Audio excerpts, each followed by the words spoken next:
Élet az emberek után. Fegyverben, védtelenül. Képzelje el a Földet emberek nélkül. Képzelje el, hogy minden ember egyszerűen eltűnt. Ez a film nem arról szól, hogyan történhet meg, hanem arról, mi lesz a világgal, amit itt hagytunk.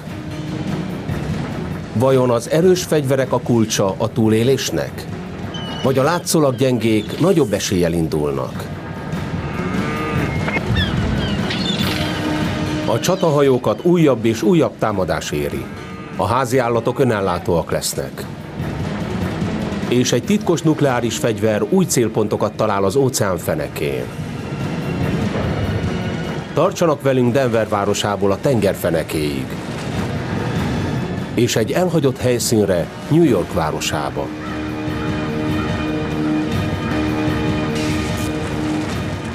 Üdvözlet a Földön! A népesség 0. Élet az emberiség után. Fegyverben, védtelenül. Semmit sem építettek masszívabbra a Földön, mint a háborús gépezeteket. Harci gépek, csatahajók és megerősített bunkerek. De ezek a védelmi vonalak jelentenek bármi védelmet az emberek utáni világban?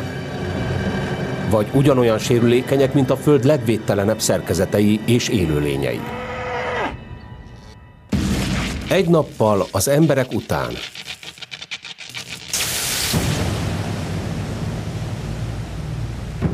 Egy nappal az emberek után. A Csendes-óceán mélyén a hidegháború egyik relikviája pihen. Egy ketyegő, időzített bomba. 1968-ban a szovjet K-129-es tengeralattjáró rejtélyes körülmények között elsüllyedt. Nukleáris fegyverek mini arzenáját szállította, köztük 2 nukleáris torpedót és 3 SSN-5 szerb rakétát, egyenként 1 megatonnás robbanófejjel. 1974-ben a CIA kiemelte a tengeralattjáró egy részét, de a többi, köztük a rakéták is az óceán fenekén maradtak. Majdnem 4,8 km mélyen. A robbanófejek 3,15 kilós plutónium kioldója, és a rakéták is lítium-deuteriddel vannak töltve. Ez a szilárd összetevő szolgáltatja a hidrogént a hidrogénbombában. A szürke, sószerű anyag felrobban, ha víz éri.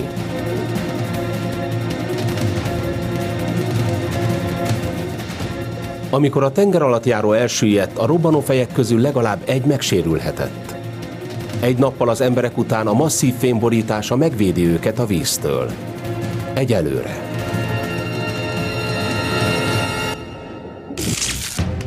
...2880 kilométerre délkeletre a Missouri csatahajó csendben áll Pearl Harborben, Oahu szigeténél. 1998 óta véglegesen lehorgonyzott itt, mint múzeumhajó. Ez az utolsó bevetésen járt amerikai csatahajó, és ezt szerelték le utoljára. 1,5 méterrel hosszabb és 5,5 méterrel szélesebb a Titanicnál. 1944-ben szállt vízre, és fedélzete tanúja volt annak, amikor Japán megadta magát a II. Világháborúban. Utoljára 1991-ben lőttek a fegyvereivel a sivatagi viharhadműveletben.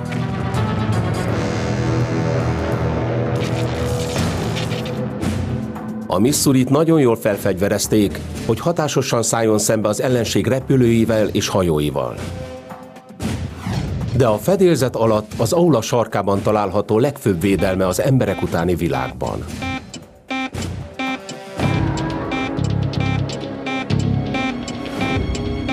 Ez az egyik kontrollpanel a Missouri katódos korrózióvédelmi rendszerében. Elektromos áramot küld a hajótest acéljához erősített cinkrudakba, így előzi meg a korróziót. Az elektromos töltésű cink védi az acélt a korrozív reakcióktól. De ez csak akkor hatásos, ha a fém víz alatt van. A vízszint felett csak a tisztítás és a festés a megoldás. És ezek a megoldások már az emberek idején is gondot okoztak. Mutatok néhány példát a Missouri fedélzetén lévő rozsdára. A legtöbb felszíni rozsda gyorsan megjelent, amint a festék kezdte feladni. Ha megnézzük a kapcsokat, amelyek a létrákat tartják, a csőrendszereket, idővel fel fogják adni. Összetörnek, vagy lezuhannak. 2 nappal az emberek után. 2 nappal az emberek után. A Föld néhány legvédettebb élőlénye egy olyan világgal néz szembe, amelyre nincs felkészülve. Csupán az Egyesült Államokban 9 millió tejet adó tehén van, amelyeket napi 2-3-szor szoktak fejni. De most a tejüzem üres. És a fejőgépeket kikapcsolták.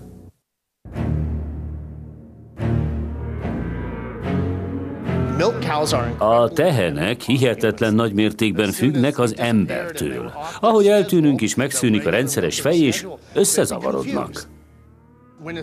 Mikor jön valaki, aki bevisz a fejőrészletbe? Mikor hoz valaki ennivalót? Bőgnének, zajonganának. Próbálnák tudtunkra adni, hogy figyelemre van szükségük. Amíg néhány tehén fertőzéseket kap a többitől, a legtöbbjüket érintő fájdalom és kellemetlenség csupán időleges. Meglepő módon a legtöbbjükkel az lenne, amit mi elapadásnak hívunk. Nem termelne több tejet, és a tőgyében lévő tej felszívódna a testébe, és a szervezete azt mondaná, ideje abba hagyni a tej kiválasztást. Ez úgy 2 hétbe telne. De nincs minden tehén biztonságban. A legnagyobb stressz alatt álló állatok, akik a legnagyobb bajban lennének az ember nélkül, a tehénborjak, mert hihetetlenül sérülékenyek, és függenek az embertől. A kisborjakat embereket ették naponta 2-szer, mert az anyjuk arra lett tanítva, hogy tömegesen termelje a tejet, így nem figyel a borjúra. Sőt, sok felnőtt tehén is függ az embertől az élelem miatt. Ha a marhák nem kapnak élelmet, akkor bolyonganak, zavarodottak, felfeszegetnék a kapukat, és ha nem tudnák kinyitni, ami valószínű, akkor idővel legyengülnének, lefeküdnének, és végül élelem hiányában elpusztulnának. 3 nappal az emberek után. 3 nappal az emberek után. 4000 harci repülő, bombázók és egyéb légijármű áll formációban az arizonai sivatagban. De ez a Phantom flotta kísérteties fehérbe van burkolva. És nem pilóták, hanem préri farkasok ólálkodnak erre. Ez itt a légijármű fenntartó és javító központ. Az emberek idejében leginkább harci gépek temetője és tárolóhelye volt. A repülők itt jobban fel vannak készítve az emberek utáni világra, mint bárhol máshol a Földön. A spraylet elnevezésű hófehér latex borítás szinte sértetlen állapotban tartja őket.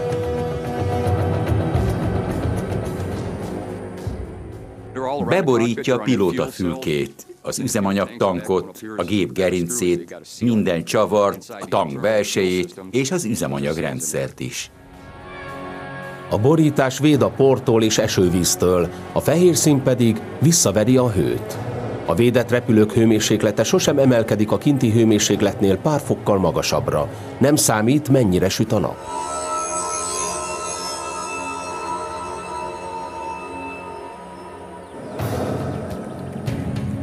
Ezeknek a repülőknek a vége nem a nap felől, hanem az alattuk lévő talajról érkezik.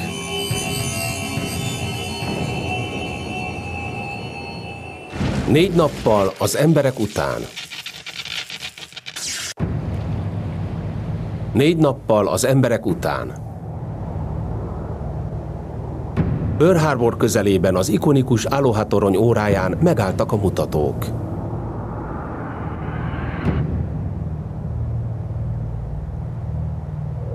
Az 1926-ban felszerelt híres órát nehéz súlyok hajtják, amelyek most elérték a körforgásuk alsó pontját.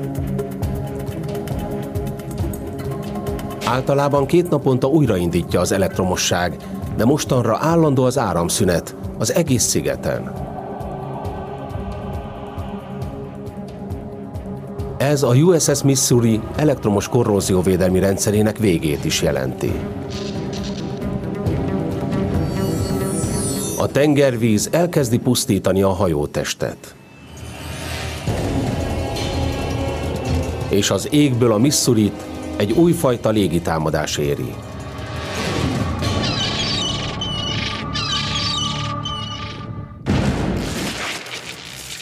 Hat hónappal az emberek után. 6 hónappal az emberek után. Madarak özönlenek újdonsült kedvenc szigetükre. A madaraknak nem okoz nehézséget eljutni ide. Úgy kezelnék, mint bármely más kis szigetet. A madarak új életet hoznak a Missouri fedélzetére, és megemésztetlen magokat potyogtatnak a hajó 480 négyzetméternyi fa fedélzetére. A Missouri fedélzete fából van, ami szerves anyag. Idővel felhalmozódna rajta a föld és a levelek, mint bárhol a szárazföldön. Csupán idő kérdése. Amíg a Missouri a legújabb sziget lesz Hawaiin, kint az óceánon az orosz rakétarobbanófej lassan meghibásodik.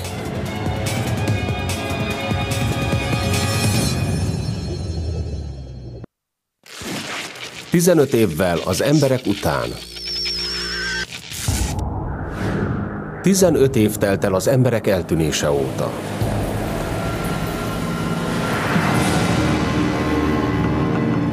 Pearl Harborben a USS Missouri kötele elvékonyodott.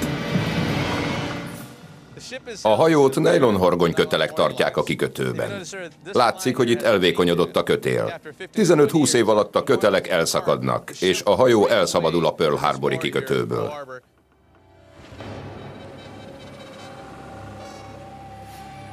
Ahogy a kötelek elszakadnak, a hatalmas hajó elúszik a móló mellől. Sodródik. Hogyan alakul a sorsa? 20 évvel az emberek után. 20 évvel az emberek után. Az arizonai sivatagban az örök formációban váró mumifikált repülők a hanyatlás jeleit mutatják. A sok évnyi szélvihar összekeverte őket, mint a játékokat egy hatalmas játszótéren. Az emberek idejében a repülőket időnként újra sorba állították. Mivel a repülőkön függőleges vezérsík van, úgy viselkednek, mint egy szélkakas. Voltak itt 120 km/órás kisebb széllökések, ami elég ahhoz, hogy a legtöbb repülő egy kicsit elmozduljon.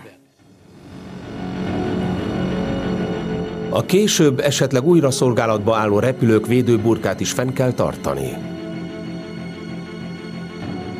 A gépek, amelyek nem kaptak ilyen kezelést, elszenvedték a következményeket.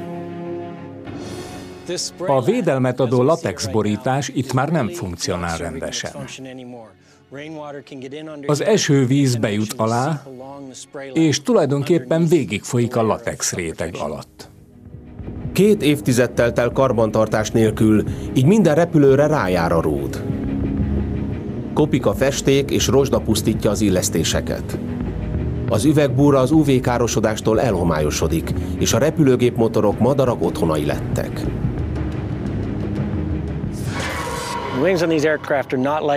A repülők szárnyai nem valószínű, hogy letörnek. A szárny szerkezete a legerősebb a gépen, ez tartja fenn a levegőben.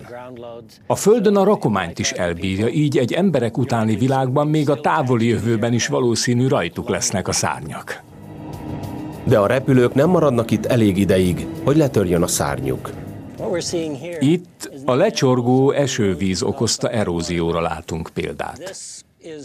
Ez minden itt tárolt repülővel megtörténik. Nagyon valószínű, hogy az ilyen erózió egyetlen vihar során jött létre. Ahogy a sivatagi eső kiválja a talajt, a sivatagi szél fentről söpri rájuk a port. A föld lassan elnyeli az egykor hatalmas flottát. 25 évvel az emberek után. 25 évvel az emberek után. 3 orosz nukleáris rakéta még mindig a Csendes-óceánban pihen. Mindegyik 1 megatonnás robbanófej olyan anyagot tartalmaz, amely robban, ha víz éri. Az anyagot egy masszív fémburok védi, amelyet nagy nyomású atmoszférába lépési pajzs véd.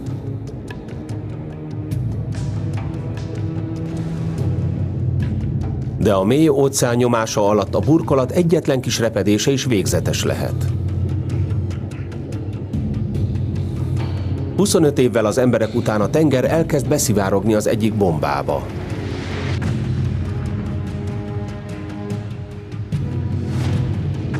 A robbanást ugyanaz az óceáni nyomás némítja el, amely a repedést okozta. Ez a nyomás egy 700 000 kilós súly nyomásával egyenlő. A plutónium egy kis területen szóródna szét, és minden vele kapcsolatba kerülő tengeri lény meghalna a sugárfertőzéstől. 30 évvel az emberek után. 30 évvel az emberek után. A világ legtöbb tejet adó tehene kihalt. Amelyek élelmet találtak a farmon, vagy meg tudtak szökni az akolból, nem találtak módot a szaporodásra. A folyamatos tejellátás érdekében a teheneknek legalább évente egyszer elleniük kellett. Az emberek idejében ezt mesterséges megtermékenyítéssel érték el. Sok tehén úgy élte le az életét, hogy sosem találkozott bikával. De voltak kivételek, és most a túlélő marhák kis csoportja gyors evolúciós változásnak indul, amellyel visszatérnek a vadonba. A kolorádói síksághoz hasonló helyek tökéletes legelők lesznek.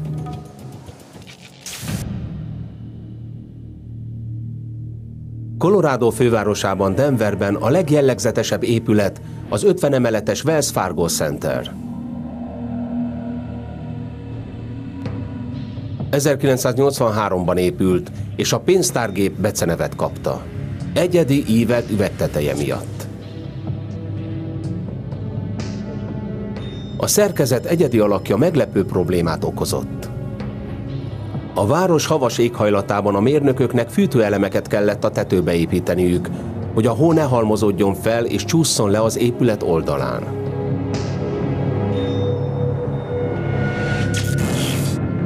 Mivel a fűtőelemek már nem működnek, az épület most jeges hókoronát visel, amelyből nedvesség szivárog az emeletekre. Időről időre Denver belvárosában városi lavina jelenik meg.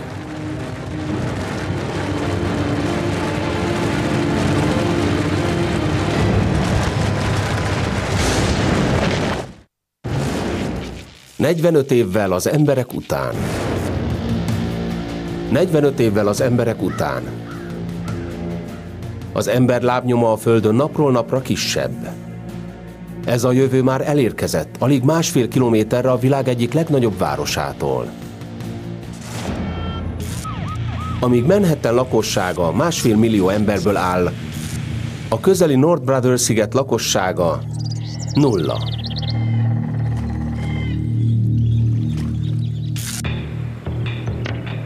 Az első épületeket a 80-as években építették itt. A város tulajdonában lévő sziget sokféle célt szolgált az évek során. A második világháborúból visszatérő veteránok szálltak meg itt. Fertőző betegek karanténja volt. és később drogfüggőket kezeltek itt. A korábbi lakók kivételes nyomot hagytak az emberek utáni időkre. A mögöttem álló épület egy kórház fertőző betegeknek, és 1943-ban épült. 1964-ig használták is. Addigra a hely, ahol most állok, egy széles, jól karbantartott sugárút volt, amely átszelte a szigetet. Ez volt a főutca. Ez a vízcsap a kórház előtt áll. Tulajdonképpen az utca szélén állt a járdán. A növényzet alatt van az egykori aszfalt. Nagyjából 3 centis földréteg van itt, úgy 45 év alatt gyűlt össze. A North Brothers szigeten álló Riverside kórházat 1881-ben nyitották. A 20. század közepén lerombolt intézmény néhány épülete ma is áll. 1907-ben New York ide küldte karanténba legnotóriusabb fertőző betegét, tifuszos Maryt.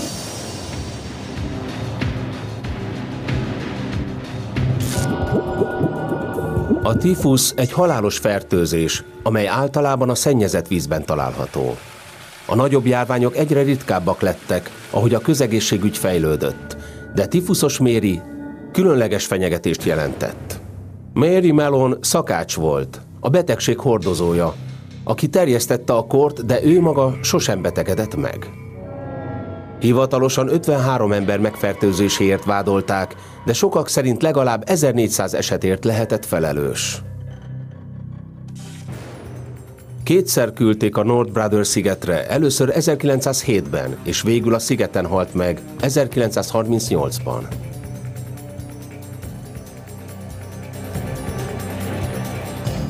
A várostól vízzel elválasztott North Brother Island teljes mértékben a hajóktól függött, amelyek ellátták lakosságát mindennel, élelemtől üzemanyagig.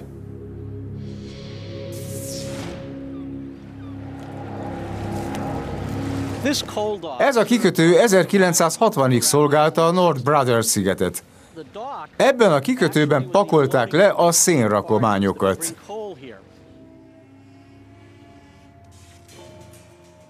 A legtöbb palló már hiányzik, de itt vannak az óriás vascsavarok. 30-35 centi hosszúak, ebből sejthetjük, milyen vastag volt a faréteg. Most azon a beton emelvényen állunk, amely az egész vízpart felett húzódik, és facölöpök, fagerendák tartják. A beton megsüllyedt és megrepett, mert a cölöpök kezdenek tönkre menni.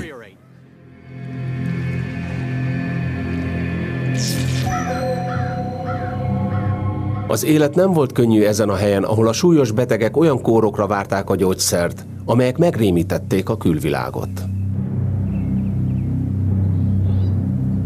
Egykori szálláshelyük most borzasztó állapotban van. A legrégebbi épületekben a több évtizedes fagy és olvadás ciklusok darabokra szedik a falakat. Odabent a régi szénbojlerek elrosdásodnak a nedvességtől. A kórház többi részét pedig ellepi a terjedő növényzet. Ez itt a kórház bejárata. Rehabilitációs központ volt drogosoknak. A pacienseket ide kellett hozni, hiszen ez egy sziget. A legtöbb itt élő növényt is úgy hozták ide. A futónövények, mint a kudzu, a lonc és a keleti fafolytó urrá lettek a szigeten, és eközben új otthont adtak a vízimadaraknak. A sziget létfontosságú fészekrakóhely lett. Ezek a madarak nem raknak bárhol tojást. Megfelelő védelem kell nekik. Távolság a ragadozóktól. Így ez a sziget az egyik ritka terület New York államban, ahol ezek a madarak fészket tudnak rakni.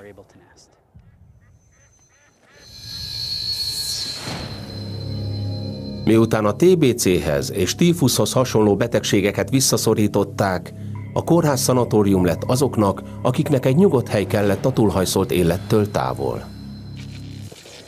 Mielőtt elhagyatott hely lett, jól karbantartott terület övezte az épületeit. 45 év után úgy tűnik, az egész kórház elrejtőzött. Hiszik vagy sem, ezek teniszpályák voltak a Riverside mellett. 40 év növényzetét látjuk, ahogy ellep mindent, felhalmozódik a föld. Arrébb lököm a szerves anyagot, és itt van a korábbi aszfalt felület. Nézzék, milyen érdekes. Itt az aszfalt. Ma földréteg borítja a régi teniszpályát, ahol a csatamezőt járt veteránok próbálták elfelejteni a háború szörnyűségeit. Most a természet a saját fegyvereivel támad az aszfaltra. Ez egy norvég juhar. Körbenőtte a teniszhálót tartó póznát. A fa magja úgy 1964-ben csírázhatott ki, és nagyjából 44 éve nő. El tudják képzelni, hogy ilyen pályán játszanak?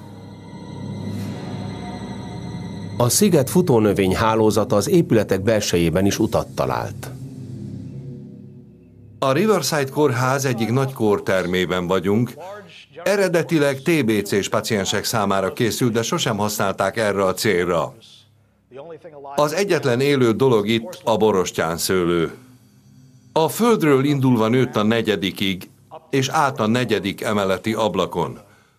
A borostyánszőlő bizonyítottan napi 30 centit képes nőni. Szinte látható, ahogy növekszik.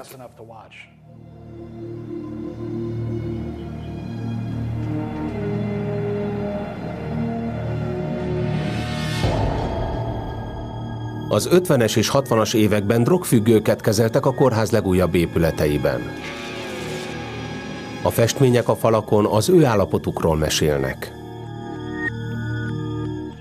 1964-et írunk, és ha heroin függő vagy, aki le akar szokni, ez nem a legkellemesebb szoba, ahol lehetsz. A rács tőlem jobbra nagyon sűrű, és megakadályozza, hogy a bent lévő függő az ablakhoz jusson. A terem ajtaján nagyon keskeny kukucskálójuk van, és nagyon hatalmas kilincs. Ha egyszer ide kerültél, nem juthatsz ki, amíg azt nem mondják.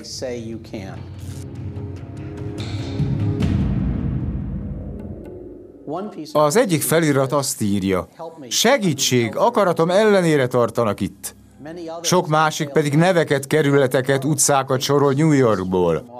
50 évvel az emberek után már senki sem emlékszik rájuk. Az épület pusztulása itt a legegyértelműbb, ahol a gipszpor összegyűlt a falak alján. A gipsz a legpuhább építőanyag itt.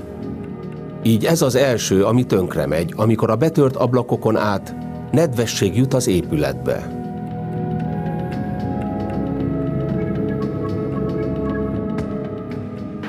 Alatta feltűnnek a vastag téglák, amelyekkel a szobákat elválasztották egymástól. Az épület szerintem a magányért, a csendért épült. Amikor felépítették, tuberkulózis szanatóriumnak készült.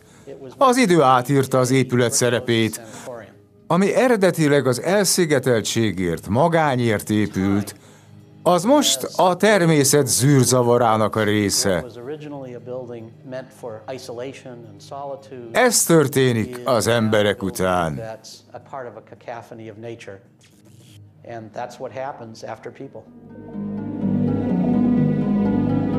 A szabad levegő nem az egyetlen hely, ahol a természet csápjai széttépik, amit az ember hátrahagyott. A sekély tengerekben az egykori csatahajók harcolnak az óceáni életformákkal, de ezt a csatát nem nyerhetik meg. 50 évvel az emberek után. 50 évvel az emberek után. Oahu szigetén a dzsungel elfoglalta Pearl Harborből a közeli Honoluluba vezető utakat. Ha el akarjuk képzelni, hogy néznének ki Hawaii útjai az emberek után, csak el kell jönnünk a régi Pali úthoz, amelyet 1960-ban zártak le. Itt látható a felfestés maradványa, és a hegy vegetációja odáig betolakodott. És még arrébb az úton mindkét oldalt elfoglalja, amíg csupán egy keskeny ösvény marad. 65 évvel az emberek után. 65 évvel az emberek után. Még a háború legerősebbre épített relikviái is hanyatlásnak indultak. A francia partok mentén a néma fegyverek, a szöges drót és a vasakadályok is rozsdásodni kezdenek. Az emberek idejében ugyanezt már megfigyelhették a Pointe du Hoc impozáns tüzérségi állásainál, amelyek a normandiai partokra néznek.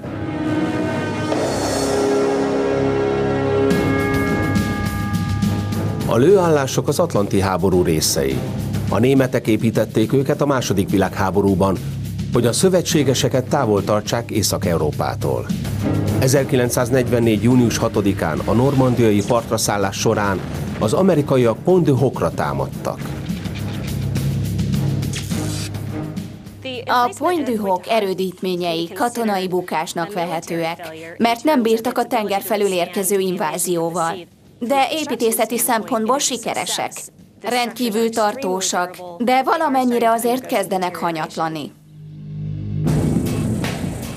A bunkerek és lőállások acélrudakkal megerősített betonból készültek. A háborúban épültek egy fenyegető invázió miatt, így elkerülhetetlen volt, hogy sietve készüljenek. Kagylókat kevertek a betonhoz, és néha nem kapott elég időt, hogy megkössön, mielőtt a bombák zuhanni kezdtek.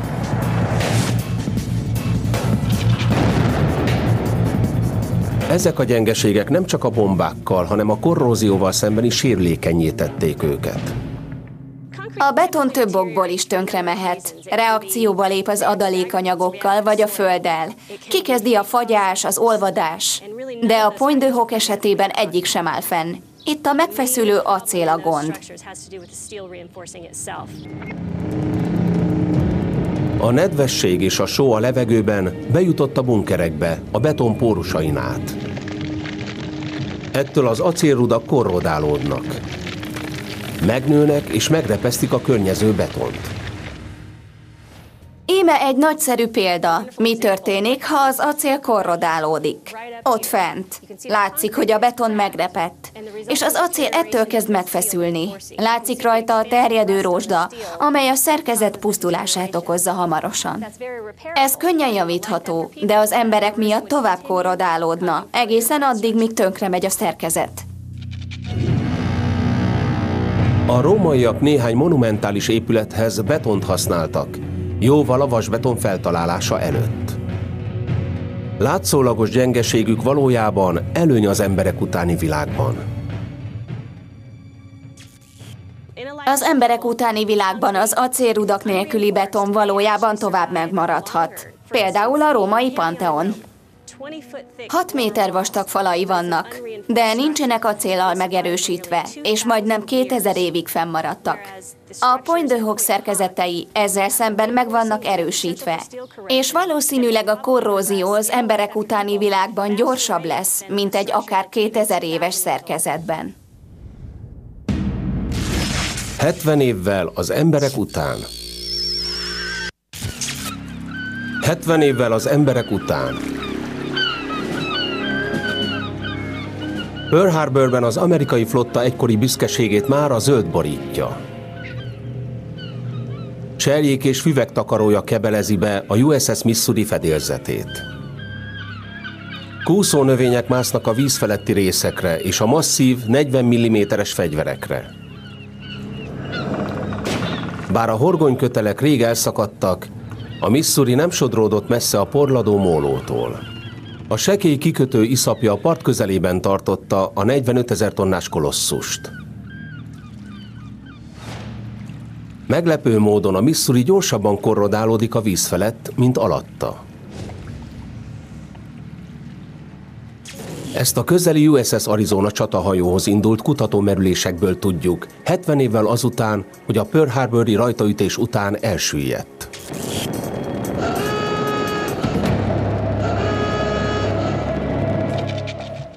Több víz alatt töltött évtized után az Arizona vízfeletti részei elrozsdásodtak. De a vízfelszín alatt a hajótestet megőrizte a sokszínű szivacsok, tengeri lények és korallok hadserege.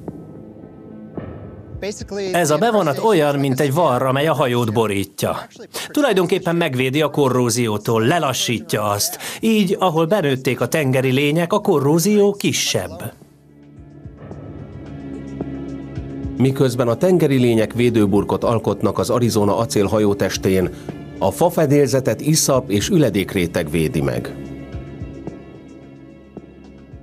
A fába furakodó élőlények, amelyek normális esetben pusztítják a fedélzetet, kint maradtak, így a tikfa fedélzet jó állapotban maradt. Ha arrébb lökjük az iszapot, sima és kemény, olyan, mint 41. december 7-én, amikor tengerészek jártak rajta. 70 évvel elsüllyedése után úgy becsülték, hogy tankjaiban még 500 000 gallon olaj van. Nagy része az üzemanyagtankban és a víz alatt lévő rekeszekben. Mint egy lassan vérző sebből, naponta 2 gallon olaj szivárog a hajóból a felszínre.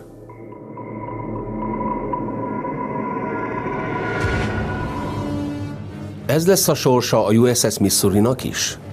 Vagy saját utat jár be a pusztulásig az emberek utáni világban? És Denverben még hátra van a legnagyobb lavina. 200 évvel az emberek után. 200 évvel az emberek után. A védelmétől megfosztott denveri pénztárgép épület lavinákat szór a lenti utcákra.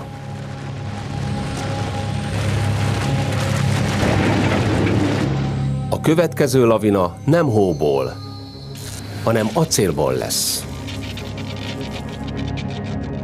Az emberek idejében a Colorado-i Egyetem mérnökei tanulmányozták, milyen módokon omolhat össze egy felhőkarcoló.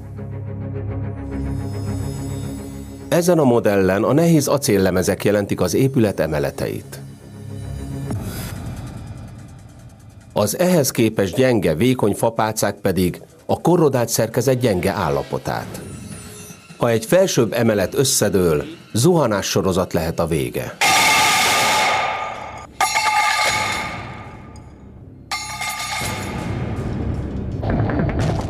Amikor az épület felső emelete leszakad az oszlopokról, teljes súlya a gravitációnak engedelmeskedik. De mire rázuhan az alatta lévő emeletre, már a súlyánál 2-szer akkora erővel teszi, és ez csak növekszik, ahogy az emeletek zuhannak. Egy annyira magas épület, mint a Wells Fargo épület Denverben, ugyanilyen zuhanással végezheti. Igaz, ez körülbelül 200 év múlva következik be.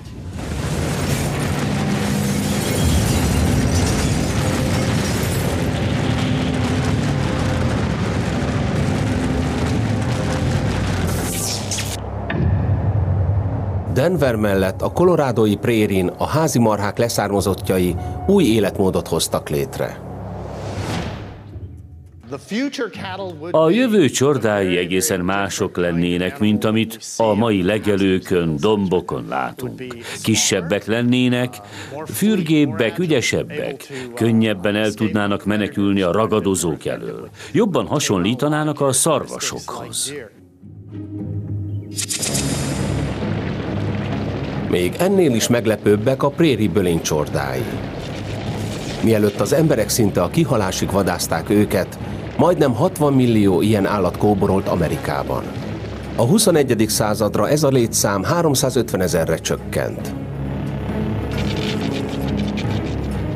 Mivel rendkívül jól alkalmazkodott a terephez, 200 emberek nélküli év alatt felszökött a számuk.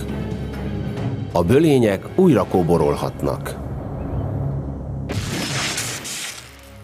250 évvel az emberek után. 250 évvel az emberek után. Pearl Harborben a USS Missouri fedélzete még a vízszint felett van. De a víz már bejutott a hajótestbe. Ha a víz felszínénél nézzük, egy csomó szegecset látunk, és a szegecsek a hajó leggyengébb pontjai. Rozsdásodnak, tönkremennek, a víz bejut a tartályokba, és elönti a hajót. Ahogy a hajó megtelik vízzel, egyre jobban az iszapba süllyed.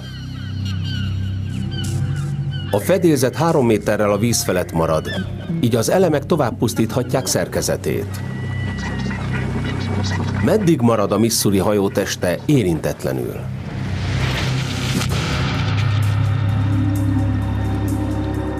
...2009-ben végzett tesztek kiderítették, hogy a hajótest még 300 év alatt fog teljesen tönkre menni.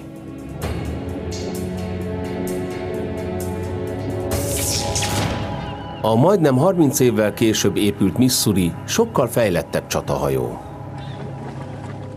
Külső váza néhány helyen 43 cm vastag, és a mérnökök becslései szerint még elképesztő ideig, 20 000 évig egyben maradhat. Új otthona lehet trópusi halak generációinak. A hajóroncsból lett mesterséges zátony nem újdonság. 2006-ban az amerikai haditengerészet szándékosan elsüllyesztette a USS Oriskany anyahajót Florida partjai mellett. Kevesebb mint 45 perc alatt elmerült, és nagyjából 270 méteres hosszával a világ legnagyobb mesterséges zátonya lett. Hónapokon belül elöntötték az óceáni lények, köztük 38 különböző halfaj.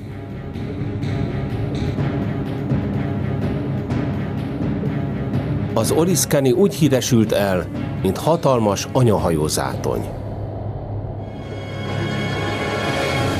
A világon mindenütt tovább harcolnak a felfegyverzettek és a védtelenek.